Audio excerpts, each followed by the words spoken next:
11 வருஷத்துக்கு முன்னாடி காணாமல் போன இந்த MH370 ஃப்ளைட்டை பற்றி கண்டிப்பாக எல்லாருக்குமே தெரிஞ்சிருக்கும். அது காணாமல் போய் இத்தனை வருஷம் கழிச்சு இப்போ மறுபடியும் அதை தேட போகிறதா சொல்கிறாங்க. ஏற்கனவே 2 முறை பலாயிரம் கோடி செலவு பண்ணி பலாயிரம் கிலோமீட்டருக்கு தேடி பார்த்துமே இந்த ஃப்ளைட் கிடைக்கல, இதுக்கு மேலே நாங்கள் தேட மாட்டோம் அப்படின்னு முடிச்சு வச்ச ஒரு விஷயம் அது. இப்போ மறுபடியும் அதை தேட போகிறதா சொல்கிறாங்களே, இந்த முறை அது கிடைக்கும்னு எப்படி நம்புறாங்க? இதில் ஒரு முக்கியமான விஷயம் என்னன்னா, அந்த ஃப்ளைட்டை தேடி கொடுக்க போகிற அந்த கம்பெனி நோ ஃபைண்ட் நோ ஃபீ அப்படிங்கிற பேசிஸில், அதாவது ஃப்ளைட்டை கண்டுபிடிச்சா காசு தரோம், இல்லைன்னா காசே தரமாட்டோம் அப்படின்னு மலேசிய அரசாங்கத்துக்கு அந்த கான்ட்ராக்ட் போட்டிருக்காங்க.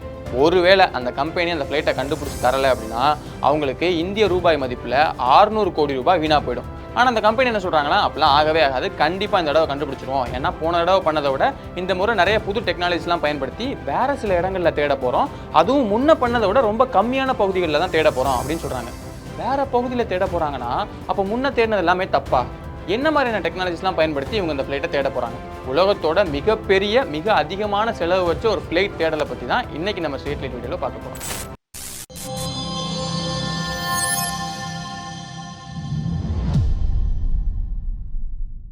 காணாமல் போன ஃப்ளைட்டை பற்றி நீங்கள் ஏற்கனவே நிறைய வீடியோஸ் பார்த்துருக்க வாய்ப்பு இருக்குது. அதனால் அதை பற்றி நம்ம ரொம்ப டீட்டெயிலாக பார்க்க போகிறது இல்லை. ரொம்ப ஷார்ட்டாக இப்போ புதுசாக தேட போகிறாங்கல்ல, அதுக்காக நம்ம தெரிஞ்சுக்க வேண்டிய சில முக்கியமான விஷயங்களை பற்றி மட்டும் பார்ப்போம். 227 பேசஞ்சர்ஸ், 12 க்ரூன்னு மொத்தம் 239 பேரோட இந்த விமானம் காணாமல் போயிருக்கு. இது ஸ்கெடியூல் படி மார்ச் 8, 2014 அன்னைக்கு நள்ளிரவு 12:40 வாக்கில் அது மலேசியாவோட கோலாலம்பூர் விமான நிலையத்திலேருந்து கிளம்பி அடுத்த நாள் காலையில் 6:30க்கு சைனாவோட பீஜிங் விமான நிலையத்தில் அது போய் சேர்ந்துருக்கணும்.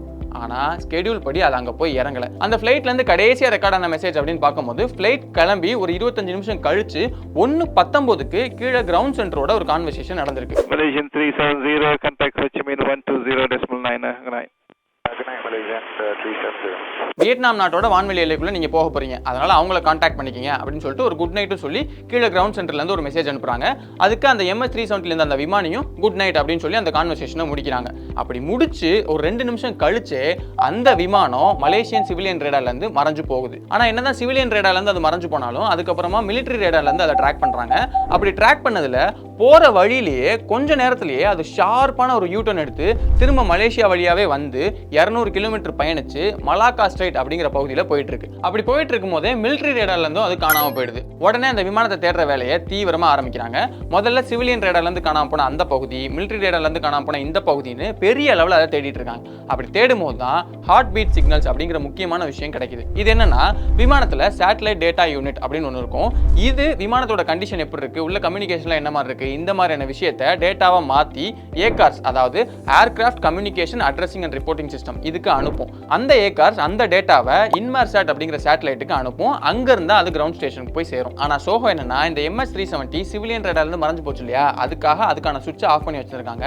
அதே மாதிரியே இந்த ஏகார்ஸ்க்கு இந்த டேட்டா போறதுக்கான சுவிட்சும் ஆஃப் ஆயிருந்திருக்கு. அச்சோ அப்படின்னு நம்ம நினைக்கும் போது தான் அங்க ஒரு நல்ல விஷயம் இருக்கு. என்னன்னா, ஏகார்ஸோட சுவிட்ச் என்னதான் ஆஃப் ஆயிருந்தாலுமே இந்த விமானத்தால 1 மணி நேரத்துக்கு ஒரு தடவை நேரடியா அந்த இன்மார்சாட் சேட்டலைட்டுக்கே ஒரு சிக்னலை அனுப்பிட்டே இருக்க முடியும். அதை வச்சு செக் பண்ணி பார்க்குறாங்க. அதை செக் பண்ணி பார்க்கும்போது அடுத்து 7 சிக்னல், அதாவது நம்ம அந்த மிலிட்டரி ரேடார்ல இருந்து மறைஞ்சு போச்சுன்னு சொன்னோம் இல்லையா, அப்படி மறைஞ்சு போனதுக்கு அப்புறமா ஒரு 7 சிக்னல் இந்த விமானத்துல இருந்து அந்த சேட்டலைட்டுக்கு நேரடியா போய் சேர்ந்திருக்கு. அதை வச்சு பார்க்கும்போது மிலிட்டரி ரேடார்ல இருந்து மறைஞ்சதுக்கு அப்புறமா அது தென் திசை நோக்கி பயணிக்க ஆரம்பிச்சு ஆஸ்திரேலியாவில இருந்து 1500 மைல் தள்ளி இருக்கக்கூடிய இந்திய பெருங்கடல் பகுதியில் தான் அதோடைய கடைசி சிக்னல் கிடைச்சிருக்கு. கூடவே இன்னொரு விஷயம் செக் பண்றாங்க, எரிபொருள் எவ்வளவு இருந்திருக்கும், அதை வச்சு எவ்வளவு தூரம் போயிருக்கும் அப்படின்னு பார்க்கும்போது சிக்னல் கடைசியா கிடைச்சிச்சு இல்லையா, அந்த பகுதியிலேயே அதோட எரிபொருளும் காலியா இருந்திருக்கும். அப்ப அதுக்கு மேல அது கடல்லே விழுந்திருக்கும் அப்படின்னு அவங்க கணிச்சு ரொம்ப தீவிரமா அந்த சிக்னல் கிடைச்ச பகுதி இருக்கு இல்லையா, அதை சுத்தி இருக்கக்கூடிய நிறைய பகுதிகளில் தொடர்ந்து தேட ஆரம்பிக்கிறாங்க. நாட்கள் வாரங்கள் மாதங்கள் ஆகுது. இருந்தாலும் அந்த விமானத்தை பத்தி எந்த தடயமும் கிடைக்கல. என்னடா இது எதுவுமே கிடைக்க மாட்டேங்குது அப்படின்னு எல்லாரும் விரக்தியான சமயத்துல தான் அதுக்கு அடுத்த வருஷம் ஜூலை 2015 ரியூனியன் அப்படிங்கிற தீவுல ஃப்ளைட்டோட ஒரு பாகம் கிடைக்கிது. அதை எடுத்து அதோட சீரியல் நம்பர்லாம் வச்சு செக் பண்ணி பார்க்கும்போது அது MH370 தான் அப்படிங்கிறத கன்ஃபார்ம் பண்றாங்க. அதுக்கப்புறமா இப்போ வரைக்குமே 40க்கும் அதிகமான பாகங்கள் இந்த மாதிரி வேற பகுதிகளில் கரை ஒதுங்கி இருக்கு. ஆனா அப்படி கரை ஒதுங்கினது எதுவுமே ஆஸ்திரேலியாவில் கரை ஒதுங்கல. ஏன்னா இப்போ ஆஸ்திரேலியா தான் இந்த சிக்னல் கடைசியாக கிடைச்ச இடத்துக்கு ரொம்ப பக்கத்தில் இருக்கு. ஆனா அங்க கரை ஒதுங்காம எல்லாமே மேற்கு பக்கம், அதுவும் பல ஆயிரம் கிலோமீட்டர் தள்ளி இருக்கக்கூடிய கரைகளில் ஒதுங்கி இருக்கு. அப்படின்னா ஏன் அப்படின்னு பார்க்கும்போது அதுக்கு காரணம் கடல் நீரோட்டம் தான். என்னன்னா அந்த கடைசியா சிக்னல் கிடைச்ச அந்த பகுதியில் அதோட நீரோட்டங்கிறது மேற்கு திசையை நோக்கி பயணிச்சு போறதால தான் இந்த பாகங்கள் எல்லாமே மேற்கு திசையில கிடைச்சிருக்கு. ஆனா என்னதான் அங்கொன்னும் இங்கொன்னுமா கரை பகுதியில் நிறைய கரை ஒதுங்கினாலும் இவங்களால கடலுக்குள்ள அந்த விமானத்தோட பாகங்களை கண்டுபிடிக்கவே முடியல.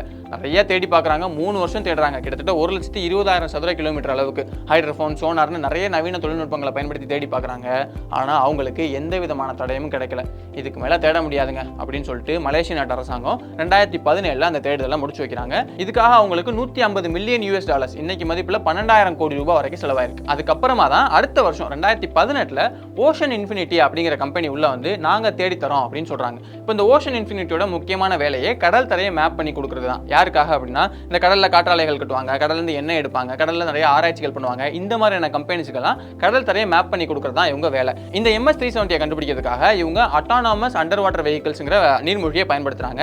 இது நார்மலா ஒரு சோனார் போய் கடல்ல எந்த ஆழத்துக்கு போகுமோ அதை விட ரொம்ப அதிகமான ஆழத்துக்கு தானாவே செயல்பட முடியுமா, ரொம்ப அதிகமான நேரமும் கடலுக்குள்ள இருக்க முடியுமா, அந்த மாதிரியான நீர்மூழ்கியை கடலுக்குள்ள அனுப்பி கடல் தரையை மேப் பண்றாங்க. இதுக்காக துல்லியமா படம் பிடிக்கக்கூடிய ஹை டெஃபினிஷன் கேமரா, சோனார், அதுக்கப்புறம் மேக்னட்டோமீட்டர்ங்கிற கருவி. இந்த மேக்னட்டோமீட்டர் என்ன பண்ணும்னா கடல் தரையில காந்தப்புலம் எப்படி இருக்கு அப்படிங்கிறத தொடர்ந்து செக் பண்ணிட்டே போகும். இப்போ ஒருவேளை கடல் தரையில காந்தப்புலம் அதிகமா இருக்கக்கூடிய இரும்பு மாதிரியான பொருட்கள்லாம் இருந்துச்சு அப்படின்னா ஈஸியா அதெல்லாம் டிடெக்ட் பண்ண முடியும் இல்லையா? அந்த மாதிரி நிறைய நவீன தொழில்நுட்பங்களெல்லாம் பயன்படுத்தி தொடர்ந்து தேடிக்கிட்டே இருக்காங்க.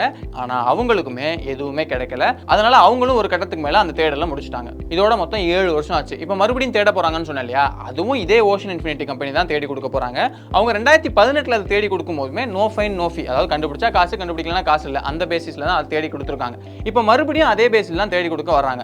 இப்போ போன முறை அவ்வளோ பெரிய பரப்பளவுக்கு தேடியே கிடைக்கல, இந்த முறை அதை விட கம்மியாக தான் தேட போறாங்கன்னா இப்போ மட்டும் எப்படி கிடைக்கும் அப்படின்னா இந்த MS-370 காணாம போனதுக்கு அப்புறமா நிறைய பேர், நிறைய நிபுணர்கள், தன்னார்வலர்களாக வந்து அவங்க அது எங்க இருக்கும் அப்படிங்கிற தேடுற வேலையை ஆரம்பிச்சிருக்காங்க. அதுக்காக அவங்க கடலுக்குள்ளேயே போய் தேடல, ஏற்கனவே இருக்கிற டேட்டாவெல்லாம் வச்சு இன்னும் துல்லியமா எந்த இடத்துல இது இருக்கும், இருக்க வாய்ப்பு இருக்கு அப்படிங்கிற மாதிரியான விஷயங்களை தொடர்ந்து ஆய்வு பண்ணிட்டே இருந்திருக்காங்க. அதுல விஸ்பர் அப்படிங்கிற டெக்னாலஜி அவங்களுக்கு ரொம்ப உதவியா இருந்திருக்கு. இந்த விஸ்பர்ங்கிறது ஒரு radio signal tracking system, week signal propagation reporter, இதுதான் சுருக்கமா விஸ்பர்னு சொல்றாங்க.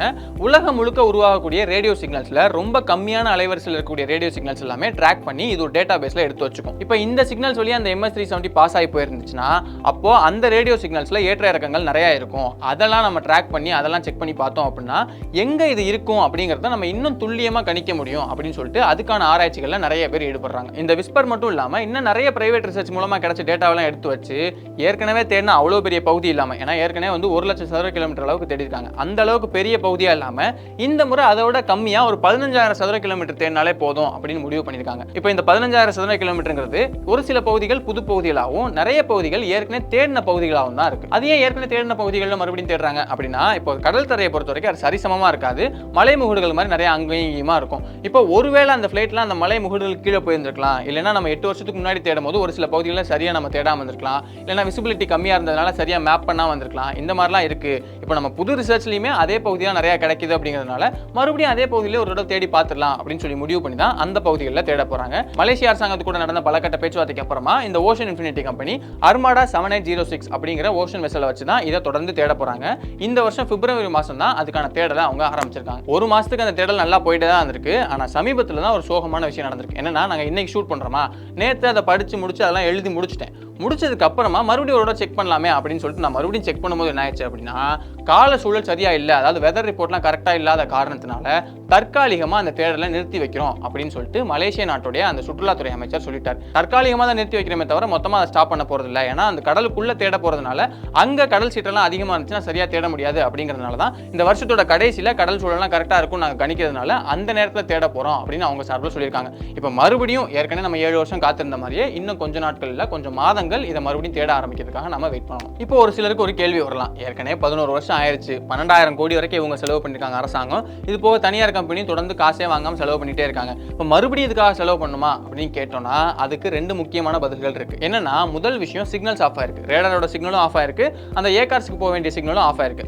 அப்போ இதை விமானி தான் ஆஃப் பண்ணாரா இல்லைன்னா டெக்னிக்கல் ப்ராப்ளம்ஸ் ஏதாவது நடந்துச்சா அப்படிங்கிறத செக் பண்ணணும். இதுல இன்னொரு விஷயம் என்ன சொல்றாங்கன்னா போற வழியிலேயே இவ்வளோ ஷார்ப்பான ஒரு யூ டர்ன் எடுத்திருக்கு அப்படிங்கிறத வச்சு பார்க்கும்போது ஆட்டோ பைலட் அவ்வளோ ஷார்ப்பான யூட்டன் எடுக்காது, விமானி தான் அவ்வளோ ஷார்ப்பாக அதை திருப்பி இருக்கணும் அப்படிங்கிற மாதிரி அவங்க சொல்கிறாங்க.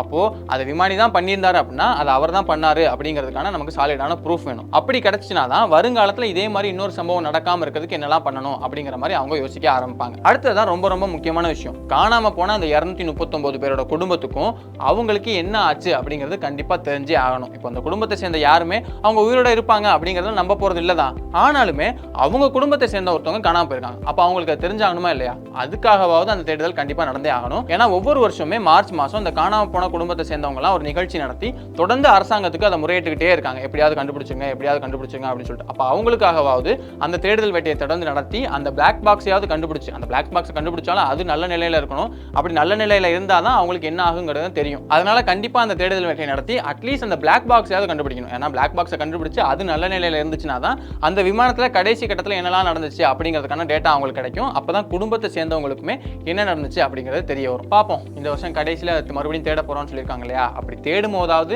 இந்த MS-370 பற்றி முக்கியமான விஷயங்கள் கிடைக்குதா, இல்லை உலகத்தோட தீர்க்க முடியாத முக்கியமான மர்மங்களில் இதுவும் ஒன்றாகி போகுதா அப்படிங்கிறத நம்ம பொறுத்து தான் பார்க்கணும். இந்த MS-370 பொறுத்த வரைக்கும் நாம நோட் பண்ண வேண்டிய முக்கியமான விஷயமே தொழில்நுட்ப வளர்ச்சி தான். இப்போ என்னதான் நம்ம அந்த ஃப்ளைட்டை இன்ன வரைக்கும் கண்டுபிடிக்க முடியலமே கூட கடலுக்கு அடியில் ஒரு 3000-4000 மீட்டர் ஆழத்தில் இருக்கக்கூடிய ஒரு பொருளை கண்டுபிடிக்க முடியும் அப்படின்னு சொல்லி அதுக்கான கருவிகள்லாம் நம்ம உருவாக்கி வச்சிருக்கோம். இப்போ இந்த தொழில்நுட்ப வளர்ச்சி இந்த MS-370 மட்டும் இல்லாமல் நிறைய இடங்கள்ல மனிதர்களையுமே காப்பாற்றிட்டு இருக்கு. அதுல ரொம்ப முக்கியமான ஒரு இடம்னா அதுதான் மருத்துவத்துறை. இதுல நம்ம இதயத்தில் ஏதாவது பிரச்சனை ஏற்பட்டுச்சு அப்படின்னா ஆன்ஜியோ, பைபாஸ் நிறைய விஷயங்கள்லாம் பண்ணி சரி பண்ணுவோம். ஆனா இப்போ சமீபத்திய டெக்னாலஜியில் என்ன பண்றாங்கன்னா இதயத்தை மொத்தமாக எடுத்துட்டு அதுக்கு பதிலாக இன்னொரு இதயம், அதாவது இன்னொரு மனுஷனோட இதயம் கிடையாது, செயற்கையா உருவாக்கப்பட்ட ஒரு இதயத்தை அதுக்குள்ள செலுத்தி அவங்கள நல்லாக்கிக்கிட்டு இருக்காங்க. அந்த மாதிரி செயற்கை இதயங்கள் பொறுத்துறத நூற்றுக்கணக்கான மக்களுக்கு செஞ்சிருக்காங்க. ஒருத்தர்லாம் 1374 நாட்கள் இந்த செயற்கை இதயத்தோட உயிரோட இருந்திருக்காரு. இப்போ சமீபத்தில் இன்னொரு செயற்கை இதயம் பொறுத்திருக்காங்க, அவர் 100 நாட்கள் வரைக்கும் உயிரிழந்திருக்கார். இப்போ 1374 நாள் தான் பெருசு அப்படின்னு நினைச்சீங்கன்னா இல்ல 100 நாட்கள் தான் பெருசு அப்படின்னு சொல்றாங்க. அது எப்படி அப்படின்னு கேட்டீங்கன்னா இந்த 100 நாட்கள் பொருத்தப்பட்ட அந்த செயற்கை இதயத்துல நிறைய தொழில்நுட்ப வளர்ச்சியோட நிறைய விஷயங்கள் பண்ணியிருக்காங்க. அதனால இந்த புது செயற்கை இதயத்தால 10 வருஷம் கூட ஒரு மனுஷனை உயிரோட வச்சுக்க முடியும் அப்படின்னு சொல்றாங்க. இப்போ பொதுவாக அந்த செயற்கை இதயங்கள் எப்படி வேலை செய்யுது, அதுல இந்த செயற்கை இதயத்தால மட்டும் எப்படி 10 வருஷம் வரைக்கும் ஒரு மனுஷனை உயிரோட வச்சுக்க முடியும்? இப்போ இதயங்கிறது சதையால் ஆகப்பட்ட ஒன்று, அதுக்கு பதிலாக ஒரு டைட்டானியம்ங்கிற மெட்டலை வச்சு ஒரு இதயத்தை வைக்கிறாங்க அப்படின்னா அது எப்படி வேலை செய்யும், ரத்தத்தை அது எப்படி பம்ப் பண்ணி கொடுக்கும், இந்த மாதிரியான விஷயங்களை பற்றி நம்ம ரொம்ப டீட்டெயிலாக ஒரு வீடியோ பண்ணிருக்கோம். அந்த வீடியோ நீங்கள் பார்க்கணும்னு நினச்சிங்கன்னா அதுக்கான கார்டு நான் உங்களுக்கு சைடில் தரேன், அதை கிளிக் பண்ணிங்கன்னா நீங்கள் அந்த வீடியோ கூட பார்க்கலாம். இன்னொரு நாள் இன்னொரு வீடியோவில் சந்திக்கிறேன்.